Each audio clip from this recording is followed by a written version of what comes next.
Kolar gold fields or Kolar gold mines ఎలా పిలిచినా రెండు ఒకటే. సరే, కేజీఎఫ్ అనే 3 లెటర్ వర్డ్ బాగా పాపులర్ అయింది కాబట్టి మనం ఈ వీడియోలో కేజీఎఫ్ అనే మాట్లాడుకుందాం. మన దేశంలో గోల్డ్ రిజర్వ్స్ అనేవి చాలా లిమిటెడ్ ఏరియాస్లో మాత్రమే ఉన్నాయి. ఇండియా మొత్తంగా చూసుకుంటే ప్రస్తుతం యాక్టివ్లో ఉన్న గోల్డ్ మైన్ కేవలం ఒకే ఒక్కటే, అది కూడా సౌత్లోని కర్ణాటక రాష్ట్రంలో ఉంది.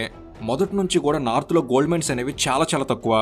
అదే సౌత్ విషయానికి వస్తే సౌత్లోనే ఒక కర్ణాటకలోనే ఇప్పటి వరకు 5 గోల్డ్ మైన్స్ అనేవి కనుగొనబడ్డాయి. అయితే వీటిలో మాత్రం ప్రస్తుతం ఒక్కటే యాక్టివ్గా ఉంది, అదే కర్ణాటకలోని పుట్టి గోల్డ్ మైన్. ప్రతి సంవత్సరం ఈ మైన్ నుంచి 1.8 టన్నుల బంగారాన్ని వెలికితీస్తున్నారు. ఈ ఒక్క మైన్ మినహా దేశంలో మరెక్కడ గోల్డ్ ఎక్స్ట్రాక్షన్ జరగడం లేదు. అయితే ఇప్పటివరకు చెప్పుకున్న అన్ని మైన్స్ కన్నా అతిపెద్ద చరిత్ర కలిగిన మైన్స్ మాత్రం కోలార్ గోల్డ్ ఫీల్డ్స్, అదే కేజీఎఫ్ అనే చెప్పాలి. దక్షిణ కర్ణాటక జిల్లా అయిన కోలార్ జిల్లాలో ఈ కేజీఎఫ్ ఉంది. కోలార్ డిస్టిక్ హెడ్ క్వార్టర్ నుంచి 30 కిలోమీటర్ల దూరంలో ఈ కేజీఎఫ్ ఉంటుంది. కర్ణాటక, ఆంధ్రప్రదేశ్, తమిళనాడు ఈ 3 సదరన్ స్టేట్స్ మీట్ అయ్యే బోర్డర్కి దగ్గరలో ఈ కేజీఎఫ్